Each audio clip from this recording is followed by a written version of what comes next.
પોત્રો અને દાદી. પોત્રો કહે, દાદી તમે બધા નીચે ઊભા રહીને ઝીલશો ને? હું છાપરા ઉપર ઊભો રહીને રૂપિયા ઉડાડીશ. 10-12 વર્ષના એ છોકરાએ કોઈ બડાઈ હાંકવા નહોતું કહ્યું. એના સપના જ એટલા મોટા હતા કે એની આંખોમાં સચવાતા નહોતા. દાદી બિચારા હસતા અને ડોકું હલાવી કહેતા, સારું ભાઈ, એક તપેલું લઈને હું પણ ઊભી રહીશ. દાદી અમુક મુસ્લિમ પરિવારના ઘરકામ કરતા હતા. વાસણ માંજે, કપડાં ધુએ, ઝાડુ પોતા કરે અને એવા જ ઘણા પરચૂણ કામ કરતા.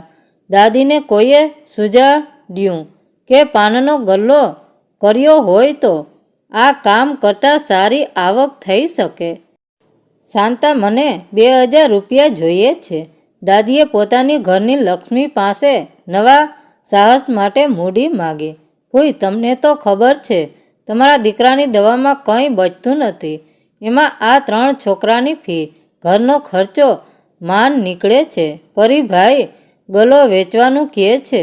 તું હમણાં કંઈક થાય તો મેળ કર. રોજ 50 રૂપિયા તને આપીશ. રોજના 50ની આવકની આશાએ કરજ લેવાનું સાહસ આપ્યું. સાસુ વહુની જોડીએ વ્યાજે મૂડી મેળવી ને પોતાનો ગલ્લો ચાલુ કર્યો. વહુ કપડાં સીવે, દાદી પાનનો ગલ્લો ચલાવે. ઘરના બાકીના સભ્યો શું કરતા હશે? અને એમાં પેલો રૂપિયાના વરસાદના સપના જોતો મારો હીરો ક્યાં ખોવાઈ ગયો? ઘરમાં બધા મળીને 7 સભ્યો હતા. દાદા દાદી, મમ્મી પપ્પા અને 3 બાળકો, 2 મોટી બહેન અને ત્રીજો તે. આ વાર્તાનો હીરો. પાનનો ગલ્લો ચાલુ થયો એ સમયે આ ભાઈ 5મું 6ઠું ભણતા હતા. અભ્યાસ જેના માટે એક બિહામણું સપનું હોય એ શાળાએ જઈને શું કરે? આવું જ કંઈક ઘણા વર્ષો ચાલ્યું. ઘડિયા મોઢે થાય નહીં. રોજ અક્ષર સુધારાનો નોંધ આવે. પાઠ પુસ્તકના શરૂઆતના 3-4 પાઠ ગાયબ હોય.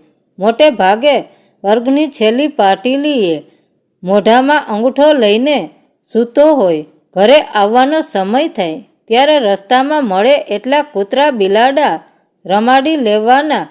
ક્રિકેટ રમવું ગમે, પણ જો 0 પર આઉટ થાય તો બેટ તૂટી જાય એટલા જોરથી પછાડવાનું. આવું વાંચીને થાય કે શું થશે આવા છોકરાનું? એ છોકરાએ અભ્યાસને ક્યારેય મહત્ત્વ આપ્યું જ નહીં. પાસિંગ માર્ક મેળવતો એ માંડ 9મા ધોરણ સુધી પહોંચ્યો. અર્ધવાર્ષિક પરીક્ષામાં રિઝલ્ટ નબળું આવ્યું. તેણે જાહેરાત કરી કે મારે ભણવું જ નથી. હવે નથી ભણવું તો 14 વર્ષનો દીકરો કરશે શું? દાદી પાનનો ગલ્લો ચલાવતા, મોમ દર્દી કામ કરે અને પપ્પા તો બીમાર હતા. લગભગ બધાએ સમજાવી જોયો, પણ અભ્યાસ ત્યાં જ અટકી ગયો. દાદીના ગલ્લાની બાજુમાં કોઈએ ઈંડાની લારી ચાલુ કરી હતી, જે કોઈક કારણોસર બંધ પડી ગઈ. એ લારી જો આપણે ચાલુ કરીએ તો દાદીનો પ્રસ્તાવ પણ સાચવશે કોણ? મમ્મીની મૂંઝવણ, કાંદા કાપતા નથી આવડતું મને, બાકી હું સંભાળી લઈશ. આ કથાનો નાયક બોલ્યો. તેલનો ડબ્બો ખાલી થાય અને ઉપર પતરાનું ઢાંકણું બેસાડીને ફરી ઉપયોગમાં લેવાય એવા પતરાના ડબ્બામાં બધો સરંજામ ભેગો થતો.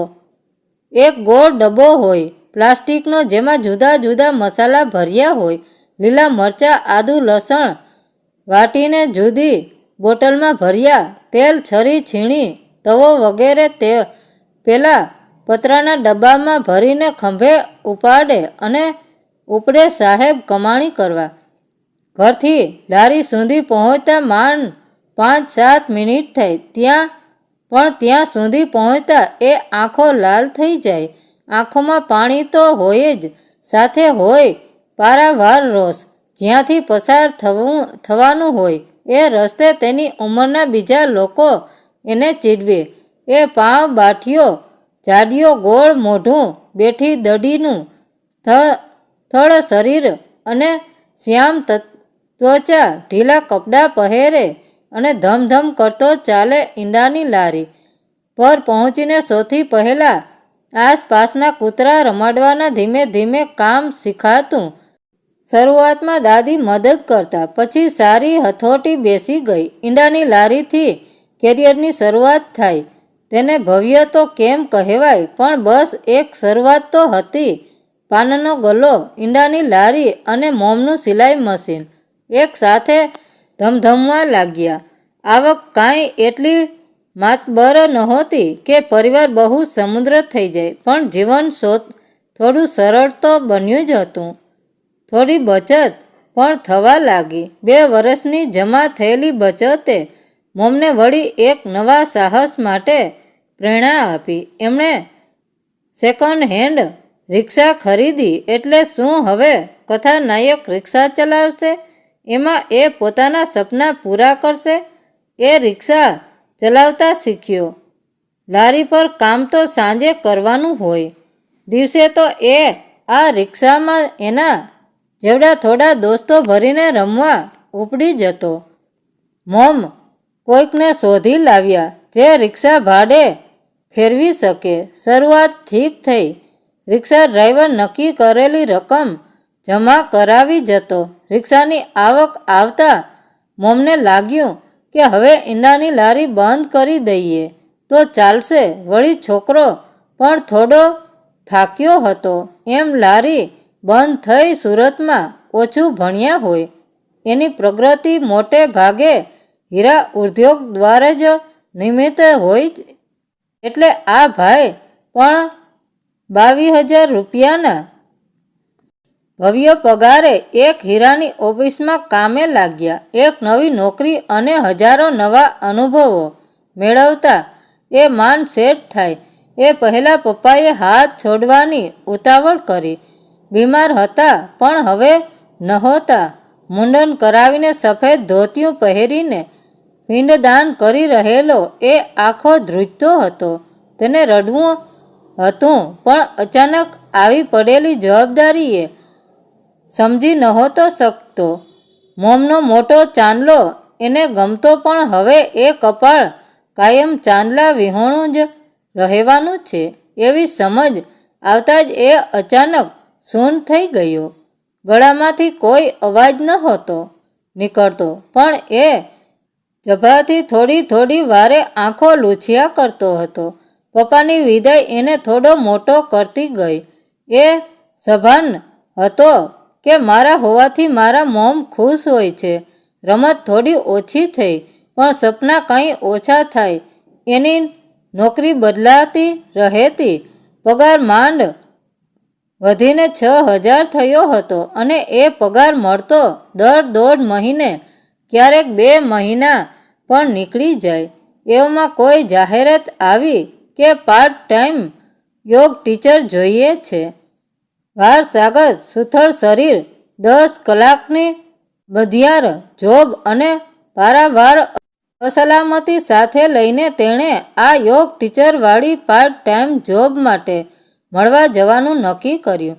યોગ ટીચર માટેની એક પણ લાયકાત તો હતી જ નહીં, છતાં એવું શું હતું કે આ જોબ માટે તેણે તૈયારી બતાવી? સૌથી મોટી લાલચ ધરાવવાની આવક જ હતી. એ સિવાય જાહેરાત કાર્યકર્તાએ બિન અનુભવી ઉમેદવાર પણ ચાલશે, ટ્રેનિંગ આપવામાં આવશે એવી પ્રેરણાત્મક ઓફર આપી હતી. શહેરના પોશ એરિયામાં એક સામાન્ય કહેવાય એવું જીમ હતું, જ્યાં આપણો હીરો પોતાની લાઈફની નવી ઇનિંગ રમવા પહોંચ્યો. સમુદ્ર છલકાતી હોય તેવા વિસ્તારોમાં સ્વાસ્થ્યની ઘણી અછત હોય એવું સામાન્યપણે જોવા મળતું હોય છે. જે જીમમાં ટ્રેનરનો ખપ હતો, એમણે હીરોને જોઈને જ શંકા દર્શાવી કે તમે આ ફિલ્ડમાં કામ કરી શકશો. આ કોઈ ફિલ્મ નહોતી કે ડાયલોગ સાંભળીને લોકો સીટી મારે તો એ ડાયલોગ તો આવ્યો જ, એકવાર શીખવી દો પછી બધા કામ કરીશ. આત્મવિશ્વાસ હતો કે અહંકાર, બેમાંથી કંઈ નહોતું. તેને એક આછી પાતળી આશા હતી કે હું જ્યાં છું ત્યાંથી થોડો આગળ વધું એક તક દેખાય જ્યાં અભ્યાસ વિશે કોઈ પૂછપરછ નહોતી, છતાં ટીચર બની શકાય એમ હતું. ખેર, ટ્રેનિંગ શરૂઆત થઈ. સામાન્ય આસનો અને પ્રાણાયામના સાવ જ અલ્પ જ્ઞાનથી સજ્જ તે હવે યોગ ટીચર બન્યો. મહત્વની વાત એ હતી કે તે પોતે પોતાના મર્યાદિત જ્ઞાનને બહુ જ પ્રભાવી રીતે વહેંચતા શીખ્યો. એથી કંઈ સવારનો સૂરજ વધુ સોનેરી નહોતો બન્યો. ઉલટાનું સૌંદર્ય જોવા જ ના મળે એટલી વહેલી સવારે ઘરેથી નીકળી જવું પડતું.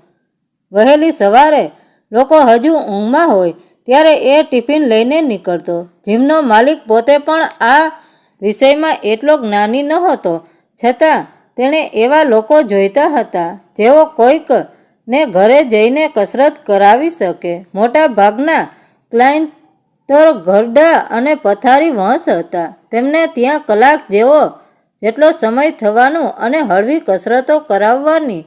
1 કલાકના 300 રૂપિયાથી શરૂઆત થઈ. સવારે 3 અને સાંજે 2, એક વધારાના 5 કલાક તેણે આપવાના હતા. ઘરથી 12 કિલોમીટર દૂર પહોંચવાનું. ત્યાં ક્લાસ પતાવીને બીજા 10 કિલોમીટર બાઇક ચલાવીને એક ફિક્સ પગારની કાંટાળાજનક નોકરી કરવાની અને ફરી પાછું એટલું જ રખડીને સાંજે ક્લાસ લેવાના. એ આ કામમાં ટકી ગયો. એનું કારણ રૂપિયા નહોતું. આ કામની સરખામણીએ ઓછી મહેનત હોય અને વધુ આવક મળે એવા કેટલાક ઓપ્શન હતા. તોય અહીં ટક્યો કેમ? કારણ હતું કે અહીં સામાન્ય સન્માન મળતું હતું. 9મું ધોરણ પણ પાસ ના કર્યું હોય તેવા સરને લોકો માન આપતા હતા. માન એક એવી વાનગી છે જેનો સ્વાદ ખરેખર અદ્ભુત હોય છે. બસ એક જ તકલીફ છે, આપણે જાતે તેને પોતાના માટે રાંધી નથી શકતા. કોઈ બીજું પીરસે ત્યારે જ ચાખવા મળે છે. ઉગતા કે આથમતા એકેય સૂરજને તે જોવા નહોતો પામતો. માન 4 કલાક ઊંઘી શકતો, છતાં તે આ કામમાં ટકી ગયો. ટક્યો પણ અટક્યો નહીં. તેને સમજાયું કે આ વિષય માત્ર થોડાક આસનો પૂરતો મર્યાદિત નથી. વળી પોતે જે કામ કરે છે તે કાયદેસર પણ નથી એવી પણ સભાનતા હતી. પોતે કોઈ જ સર્ટિફિકેટ વિના લોકોને સ્વસ્થ રહેવાની ટ્રેનિંગ આપી રહ્યો હતો અને આ યોગ્ય નથી તેવી સમજણ પણ હતી. તેણે પદ્ધતિસરનું જ્ઞાન મેળવવાનું નક્કી કર્યું. યોગ અને જીમ લેક્ચરમાં સૌથી પ્રખ્યાત નામ હોય એવી સંસ્થામાં જઈને તે આ વિષયના પદ્ધતિસરના અભ્યાસક્રમ વિશે જાણી લાવ્યો. ધોરણ 10થી ઓછો અભ્યાસ હોય તેમને ક્યાંય પ્રવેશ મળે તેમ નહોતો. એને સંઘર્ષ કહેવાય કે કેમ, પણ સરળ તો જરાય નહોતું. માન કોઈ એક કામ એવું હતું જે કરવા માટે જાતને ધક્કા નહોતા મારવા પડતા. સહજતાથી એ કામ અપનાવી લીધું. બહુ ગમતું કામ, સારી આવક, બધું સારું, પણ સફળતાની ધારેલી ટોચ દૂર દૂર જ દેખાતી હતી. આખરે અભ્યાસ છોડ્યાના લગભગ 12 વર્ષ પછી ફરી સ્કૂલમાં પગ મૂક્યો.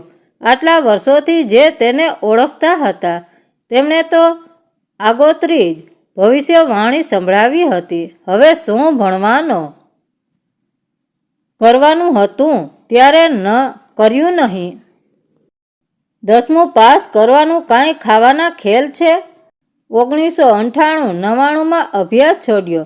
ઈંડાની લારીથી શરૂઆત થઈ હતી એવી કારકિર્દીની ઠેલણ ગાડી ડચકા ખાતી હીરા ઉદ્યોગની શાનદાર જોબ સુધી આવી અને વચ્ચે યોગ ટીચર તરીકેની પાર્ટ ટાઈમ જોબનું એક એવું સ્ટેશન આવ્યું જ્યાં રોકાઈ જવું હતું, જેનો સૌથી વધુ વિરોધ ઘરમાંથી થયો હતો.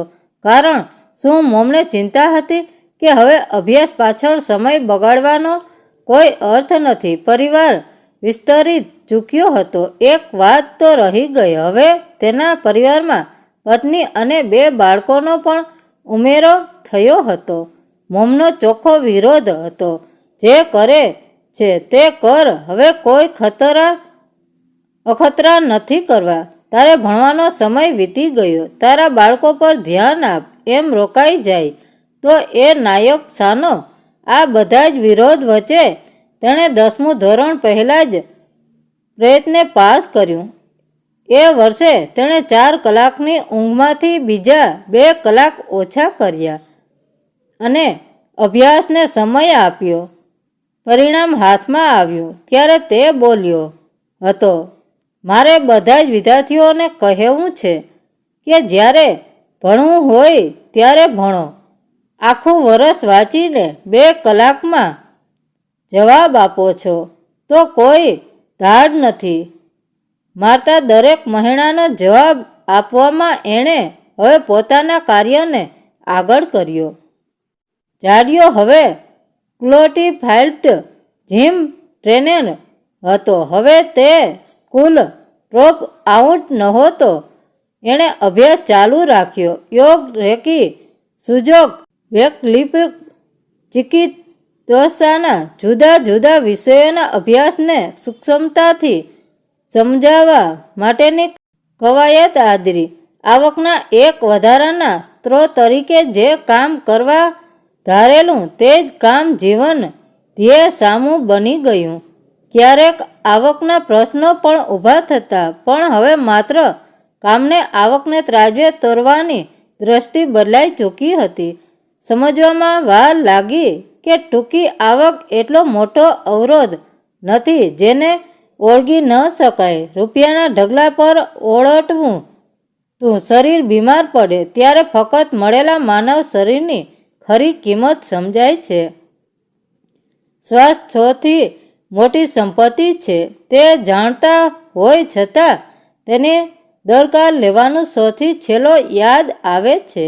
સ્વાસ્થ્ય ગુમાવ્યા બાદ અચાનક ભાનમાં આવેલો માણસ તેને પરત મેળવવાની લહાયામાં હવાયાતિયા મારવાનું ચાલુ કરી દે છે, જેમાં બની બેઠેલા ચિકિત્સકોને તગડો ધન લાભ થાય છે. આપણો કથાનાયક જેમ જેમ સમજણો થતો ગયો તેણે આવા લૂંટી લેવાતા ધનિકોને માર્ગદર્શન આપવાનું નક્કી કર્યું. હવે તેનો ધ્યેય માત્ર રૂપિયા નહોતા. આહારના સામાન્ય નિયમોના પાલનથી પણ તમે લાખો રૂપિયા પાણી થતાં બચાવી શકો છો. પ્રાણાયામી યોગ પદ્ધતિ તમને બ્લડ પ્રેશર મુક્તિ રાખી શકે છે. આહાર, પાણી અને વ્યસનના યોગ અભ્યાસથી તમે તંદુરસ્ત રહી જ શકો છો. આમાં સાવ નવું કંઈ નહોતું, છતાં તે ધંધાદારી મતલબથી ખતબદલ લેવલનેસ ઇન્સ્ટિટ્યૂટમાં એક અલંકારી ઓળખ બનાવી શક્યો. ધીમે ધીમે તે એક એવા પદ પર પહોંચ્યો જ્યાં લોકો તેને સાચું કલા જ્ઞાન બદલ માન સન્માન આપતા થયા. પોતાના પરિવારની લગભગ બધી જ જવાબદારી સાથે તેણે વ્યક્તિગત ગોલ પર સિદ્ધ કર્યા. આજે તે શહેરના સૌથી પોશ એરિયામાં પોતાનો વેલનેસ વેપાર ચલાવે છે. લોકોને સ્વસ્થ રહેવાની જીવન ચાવી શોધવામાં મદદ કરે છે. તેના ઘણા ખરા સપના હવે હકીકતનું સ્વરૂપ ધારણ કરી ચૂક્યા છે. બટ મંજિલે અભી ઓર ભી હે મિત્રો.